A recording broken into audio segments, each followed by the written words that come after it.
materi sekaligus ketua MGMP dan sekaligus kita menyampaikan MGMP kita untuk tahun 2023 ini kepada Pak Febri. Kita persilakan.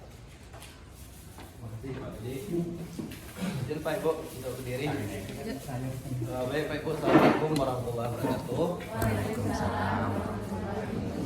Alhamdulillah rabbil alamin. Puji dan syukur bagi Allah yang berada Subhanahu wa taala. Kemudian salawat dan salam tidak besar-besarnya kita aturkan untuk besar Muhammad sallallahu alaihi wasallam dengan melafazkan Allahumma shalli ala Muhammad.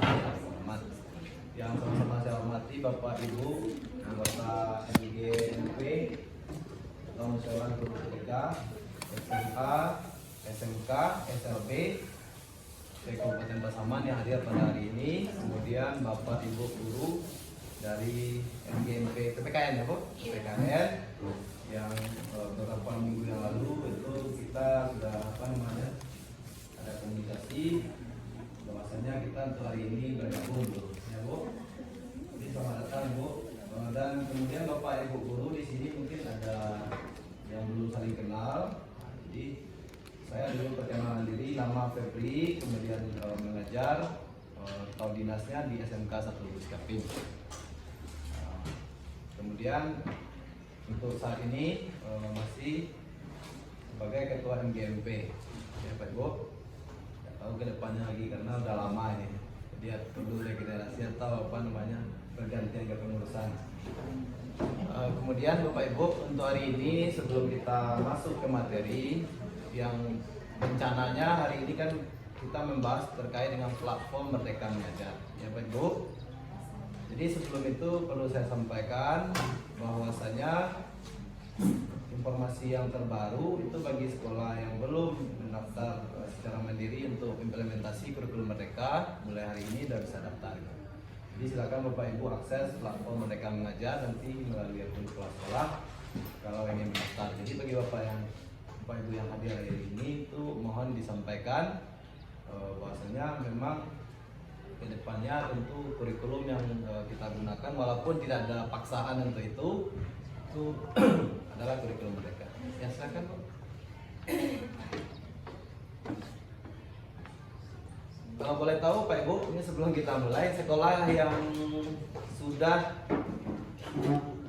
menggunakan kurikulum Merdeka yang ada di ruangan ini supaya nanti materi kita bisa kita sesuaikan. Tinggi Pak Ibu. Oke, dah. Oke. Jadi yang lain masih belum ya, masih kurikulum 2013. Apa Pak Ibu? Kenapa? Karena memang untuk kurikulum itu kan pilihan, artinya kita tidak wajib tapi kan kita boleh memilih. Kemudian nanti belajarnya tentu kalau sekarang mandiri.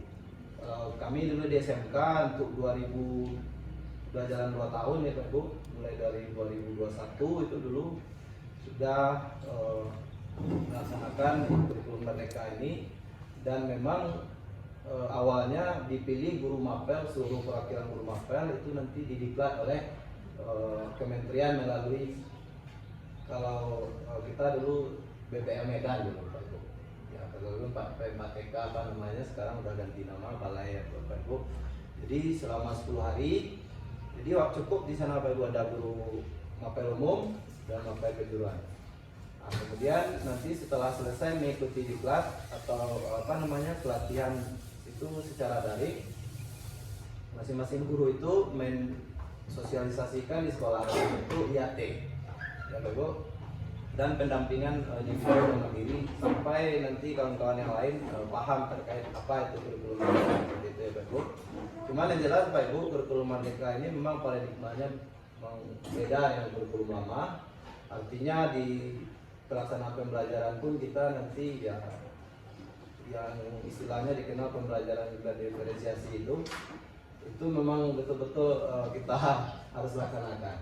Artinya bagaimana Bapak Ibu, anak di kelas itu kelas 10 contoh itu kan punya berbeda-beda ya, kemampuannya. Jadi ada yang sudah paham dengan materi tertentu, ada yang belum. Jadi kita akomodir Bapak Ibu.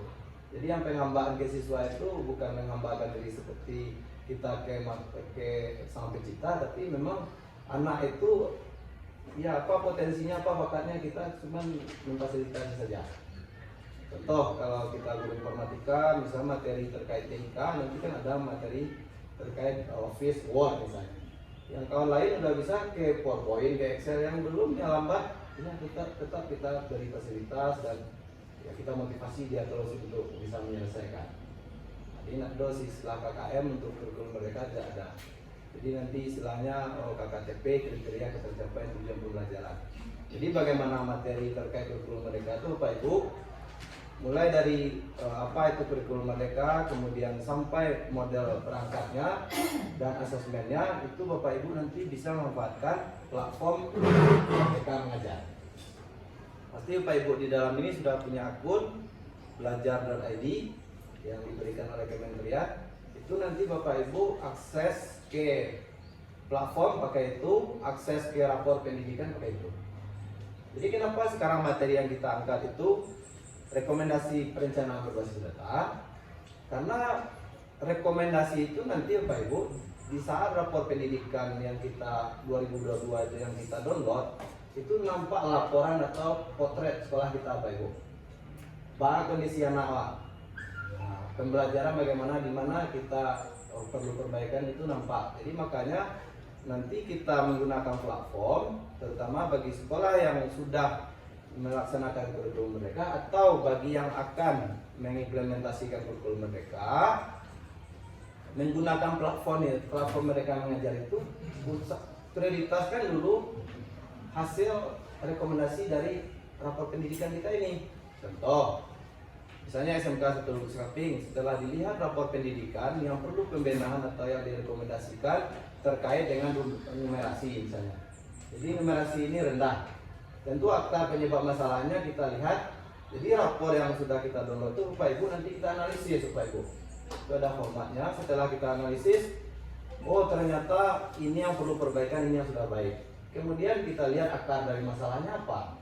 Contoh, kalau pada dimensi output, nanti faktor yang mengaruhi misalnya dari proses. Proses itu apa? Misalnya pembelajaran kita lakukan di kelas, kemudian dukungan lingkungan sekitar, tentu itu penyebabnya.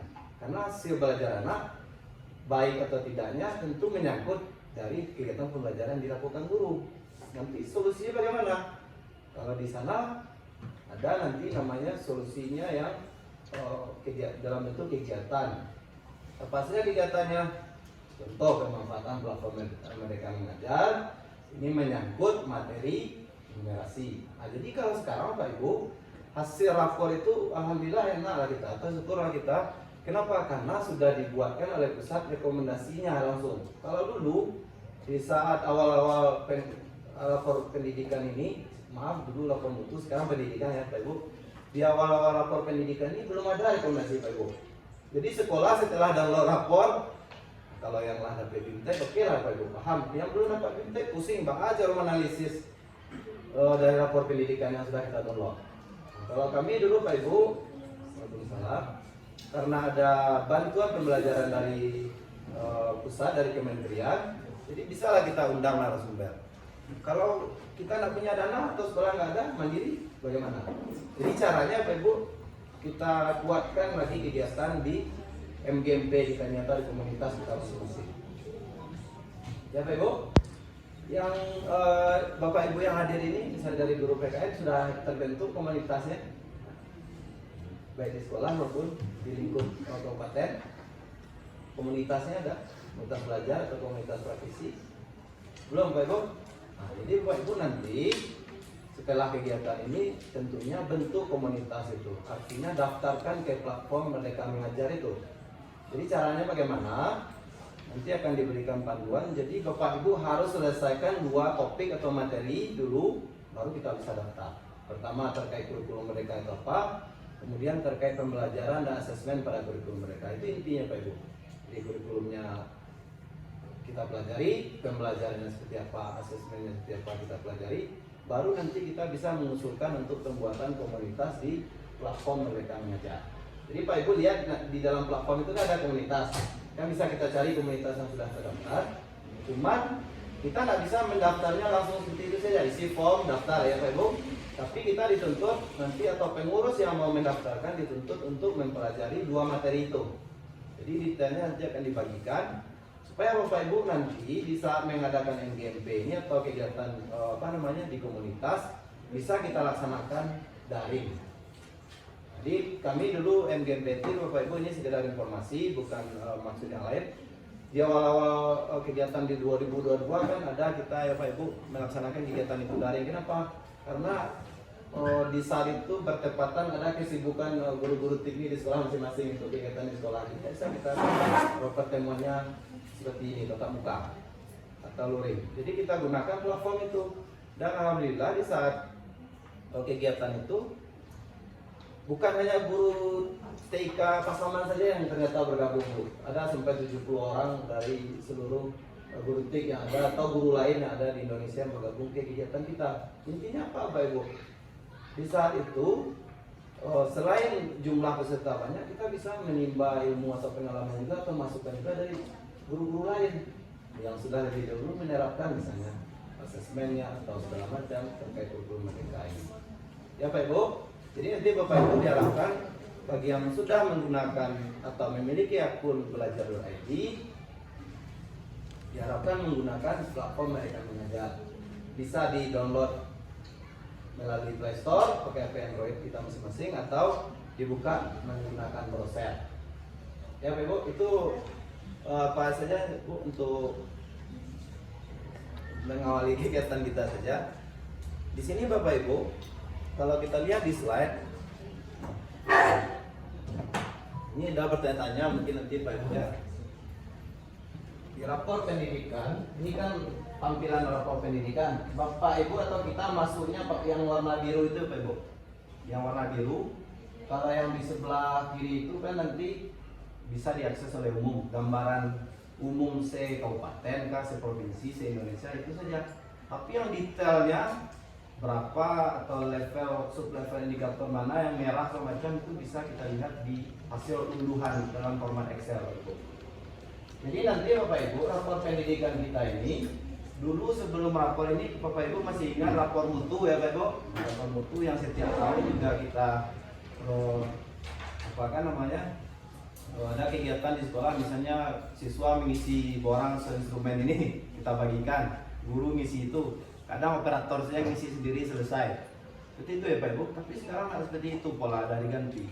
Jadi di rapor pendidikan kita ini Pak Ibu, sumber-sumber data yang ada di sana itu salah satunya dari asesmen kompetensi minimum dari AKM atau kegiatan AN yang setiap tahun bagi kelas 11 itu yang melaksanakan.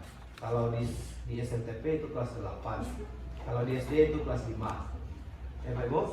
Jadi kewajiban kita juga nanti Bapak Ibu di sekolah baik SLTA atau SMK yang hadir hari ini untuk menyampaikan atau melatih anak-anak mengerjakan soal-soal AKM yang sudah disiapkan oleh Pusmenja. Saya mau tanya Bapak Ibu, yang sekolah yang sudah melatihkan siswa menjawab soal AKM baik numerasi atau literasi ini melalui Pusmenja siapa sini? Sudah Pak Billy? Bu Sinta sudah? Oh, udah? Belum? Nah, nanti kita lihat Pak Ibu bagaimana tampilannya. Itu gratis Pak Ibu. Jadi harus kita latihkan Pak Ibu. Kenapa? Karena rapor itu salah satunya nanti sumbernya dari AN ini. Ya, SMK pun seperti itu sebagai bahan refleksi, bukan rapor ini bukan untuk menjudge sekolah oh ini jelek, bukan itu Pak Ibu ya. Kuncinya rapor ini adalah untuk bahan refleksi kita untuk apa yang perlu kita benahi setiap tahun. Nah, jadi dari rapor ini. Jadi nanti sumbernya dari AKM Bapak Ibu, kemudian dari survei karakter itu siswa juga. Kemudian ada survei lingkungan belajar, itu guru yang isi sama kepala sekolah. Bapak Ibu masih ingat yang melaksanakan AN di sekolah. Kemudian data Dapodik. Nah, di rapor kita nampak nanti kompetensi guru misalnya untuk mengikuti pelatihan misalnya ada 20%, 20 nilai ada 30 dari total 100. Jadi kenapa bisa data itu muncul? Ya dari Dapodik diambil, kan kita isi Dapodik. Pendidikan kita, sertifikat kita segala macam kan diinputkan ke sana, termasuk dari info GTK yang sana Bapak. Ditambah nanti tracer tadi bagi SMK. Kalau SMA kan ada penelusuran alumni, itu berpengaruh terhadap rapor pendidikan. Kemudian data dari dinas pendidikan atau Kemenak yang dari Kemenak, dan platform digital. Nah, ini platform digital itu masuk dari yang kita memanfaatkan aplikasi PMM itu, platform Merdeka Mengajar. Jadi untuk mulai sekarang Bapak Ibu memang dari kita sendiri Bapak Ibu. Misalnya ini MGMP hanya hadir berapa orang perwakilan yang kita sampaikan ke kawan-kawan untuk menggunakan PMM itu. Baik untuk asesmen kelas nanti ada di sana, kita kasihkan ke anak. Kalau kita tidak tahu jawabannya, kita unduh aja yang manual, soalnya bisa diunduh, jawabannya bisa diunduh, itu anak belajar kan bisa ya Pak Ibu. Jadi sekarang semua fasilitas itu sebetulnya sudah dilengkapi, cuman ada beberapa yang belum memanfaatkannya. Lanjut Pak Ibu, kita cepat saja Pak Ibu karena dikejar waktu. Kita mulai dari jam 9. Baik Pak Ibu, di sini apa makna dari nilai-nilai pada rapor pendidikan? Mungkin Bapak Ibu sudah baca sebagian. Nanti di rapor itu ada angka seperti ini Pak Ibu, 1,50 masing-masing dimensi tadi. Ada yang 1,55. Artinya apa Bapak Ibu? Nilai itu maksimalnya 3 ya Pak Ibu. Kalau 3 itu semua aspek atau sub aspek yang ada di dalam indikator sudah capaiannya sudah baik. Ya Pak Ibu. Kalau masih 1 berarti kurang. Tapi kalau ada 2,5 misalnya, atau 2. Kalau 2 berarti dia berada di mana Pak Ibu? Kalau dia 2 misalnya nilainya 2,5. Jadi kalau 2 berarti kan cukup ya. 2,5 sampai itu masih cukup kecuali kita dapatkan 3. Jadi intinya nanti seperti kita memahami IPK. Kalau kita kuliah dulu, kalau IPK MP berarti rata-rata sadonya nilai itu A. Kalau 3,75 berarti ada yang B, ada yang A. Sama sih itu kira-kira ya Pak Ibu.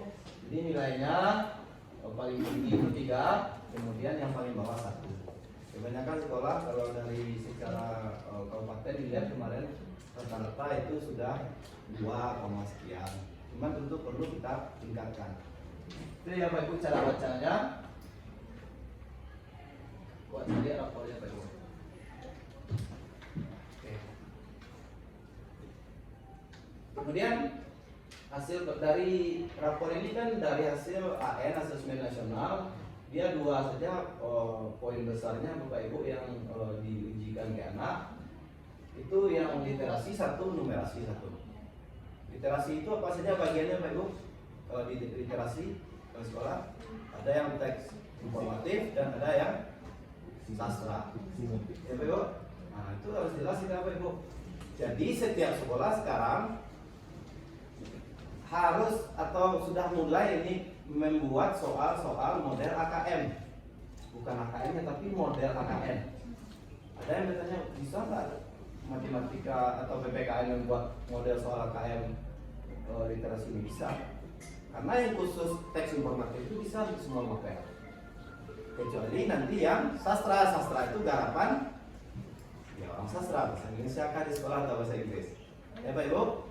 Nah, nanti Pak Ibu silakan berdalami lagi ini masalah hasil belajar ini. Jadi nanti Bapak Ibu hasil belajar literasi ini jika nilai indeksnya 3 berarti nanti bisa dikatakan satu apa namanya tingkat kompetensinya itu udah mahir. Kalau 1 sama tadi perlu intervensi. Jadi di rapor nanti Bapak Ibu Bapak lihat atau Ibu lihat setelah download ada warnanya biru, ada warnanya hijau. Ya Bapak Ibu di indikatornya nanti ada warnanya oranye atau kuning, ada warnanya merah. Gimana cara menghitungnya? Misalnya terkait numerasi atau literasi tadi, kenapa nilai kita itu akhirnya 1,5? Dasarnya dari mana? Dari sini Pak Ibu. Presentasi murid di satuan pendidikan. Ya Pak Ibu.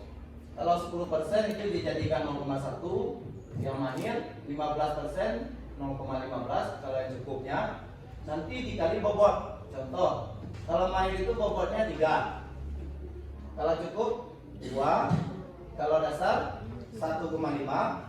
Kalau dia perlu intervensi berarti 1 bobotnya. Kemudian masing-masing tadi bobot dengan presentasi murid di sekolah kita masing-masing itu dikalikan dengan rumus 0,1 kali 3. Ya, Ibu. Terus sampai ke bawah. Baru nanti masing-masing hasil perkalian tadi dijumlahkan. Makanya dapat nanti di bagian literasi nilai anak kita di sekolah itu ada 2, sekian, itu artinya Bapak Ibu. Ada 1, sekian berarti bara orang anak wak yang mahir literasi di sekolah itu bahasa bawahnya. Itu ada 10% atau berapa persen. Bara orang anak wak yang masih cakap atau 60% masih berada di kemampuan dasar ini. Ini kalau kita buka rapornya Excel pun nampak sama kita tuh. Di sekolah awak masalah literasi itu 60% anak awak masih kemampuannya masih tingkatnya dasar. Bapak Ibu yang sudah melihat rapor, siapa sini Pak Ibu? Yang lakukan rapor pendidikan? Belum? Siapa Ibu? Hah? Ya sekolah harus mengasihkan di guru. Kita ada, walaupun sekarang nggak bisa kita akses, tapi kita wajib tahu hasil rapor itu. Bapak Ibu yang sudah coba login ke itu rapor pendidikan, siapa Bapak Ibu yang sudah coba login? Silakan Bapak Ibu coba mulai nanti pakai akun belajar dari ini. Kenapa? Karena Kementerian sudah buka akses baik untuk GTK, guru dan tenaga pendidikan untuk buka rapor pendidikan. Kenapa? Karena perencanaan berbasis data itu ya dari masalah itu yang akan dibenahi oleh sekolah. Ya Bapak Ibu. Jadi nanti rapor yang kita download itu kita identifikasi, kemudian kita lihat akar masalahnya apa. Nanti ada rekomendasi dari dalam bentuk kegiatan. Ya Bapak Ibu. Dalam menyusun RKAS kemarin, RKAS harus masuk ini Bapak Ibu. Nah mungkin sakit kapal di kaki ya Bapak Ibu berdasarkan data rapor pendidikan kita masing-masing. Oke Bapak Ibu nanti melihat seperti ini nanti, terutama hasil belajar anak terkait literasi dan numerasi, berapa persen anak kita yang di kompetensi cukup, kurang. Kalau nanti warnanya oranye Bapak Ibu atau merah itu wajib perbaiki. Caranya bagaimana? Tingkatkan kualitas pembelajaran sesuai rekomendasi itu. Apa materi yang harus kita pelajari bagi guru? Sudah disiapkan di platform mereka pelajari. Di rapor pendidikan sudah disiapkan. Jadi Bapak Ibu tinggal klik, lihat materi, pelajari mandiri, klik, lihat video, pelajari mandiri, nanti ada membahasnya ke anak. Anak pun nanti harus, misalnya terkait toleransi keberagaman, itu kan masih ada sekolah, masih itu. Kenapa? Karena masih ada bully di sekolah.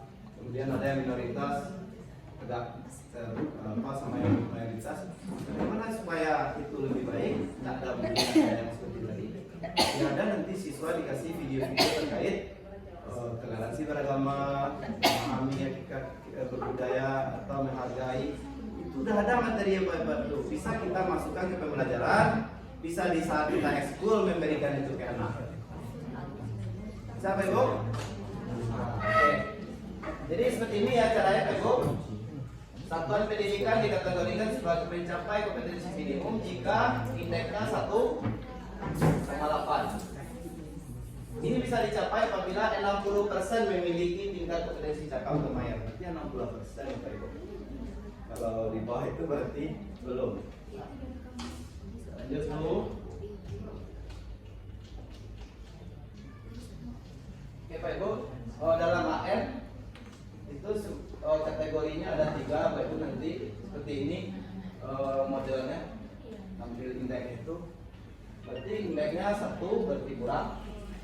Kalau nilainya 2 sedang, kalau baik itu sampai 3. Misalnya untuk melihat atau nilai indeks kualitas pembelajaran 2,6 misalnya, maka artinya sebagian besar sub dari aspek kualitas pembelajaran itu masuk ke kategori sedang. Namun terdapat aspek yang sudah baik, ada juga yang baik, ada pasti. Tapi persentasenya kan kecil. Itu yang harus kita lihat nanti.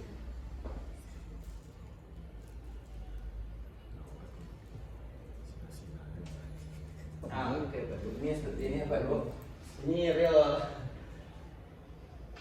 real rapor pendidikan dari sekolah saya sendiri. Jadi untuk rapor Bapak Ibu diulangi lagi, ini bukan untuk menjudge suatu menteri, ini jelek ini. Nah itu Pak Ibu. Menteri pun atau dari pusat pun sudah sering menyampaikan dalam webinar. Ini bahan refleksi kita. Apa yang kau benahi di sekolah? Kok bagian itu lebih baik? Itu kan kok programkan dalam bentuk kegiatan ke depannya. Jadi nggak ada kok. Dia laporan ini aja semua sekolah jelek, bukan seperti itu Pak Ibu ya. Jadi rapor ini untuk melihat potret sekolah dan sebagai bahan refleksi kita di satuan pendidikan untuk membenahinya supaya lebih ke depan program itu tepat sasaran. Contoh sekarang kita di apa namanya, di tenaga pendidik yang sudah melakukan atau presentasi yang melaksanakan kegiatan pengen mandiri sudah tinggi, ngapain pula kita lakukan itu lagi, yang lain lagi perbaiki. Tujuannya itu ya Pak Ibu. Jadi di sini ya Pak Ibu, untuk iklim keamanan kan udah tahu kita itu warna itu udah bisa kita melihat ya Pak Ibu. Oke, nah, kesetaraan gender ini masih perintis tahapannya, kebinekaan dan budaya. Tapi nanti kalau kita lihat level di dalamnya, ada bagi indikator lagi yang perlu kita perbaiki. Kenapa? Karena nilainya masih 2,38. Berarti ada, walaupun kecil, ada sebagian keberagaman dan menghargai. Ya kalau ibarat ini di kelas kita itu kan ada yang sukunya beda, ada Minang misalnya kelas kita, ada yang Mandailing, ada yang Tapanuli contohnya seperti itu. Kadang minoritas di dalam Minang atau minoritas Mandailing kan ada bully-bully di kelas atau berapa tanpa sebagian wanita. Nah, jadi hal-hal seperti itu harus kita hilangkan dengan cara nanti memberikan materi-materi terkait dengan menghargai orang lain segala macam. Itu ada video yang baru. Jadi Pak Ibu tidak perlu buat video lagi, tidak perlu siapkan materi khusus, sudah ada disiapkan di platform ini. Ya Pak Ibu, ini walaupun tidak baik budaya, tapi masih ada yang perlu ditingkatkan. Walaupun presentasinya kecil. Kemudian kita lanjut Pak Ibu.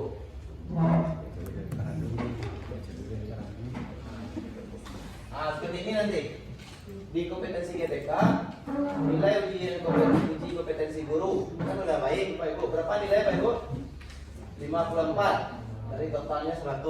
Berarti kan masih ada di level di bawahnya yang perlu juga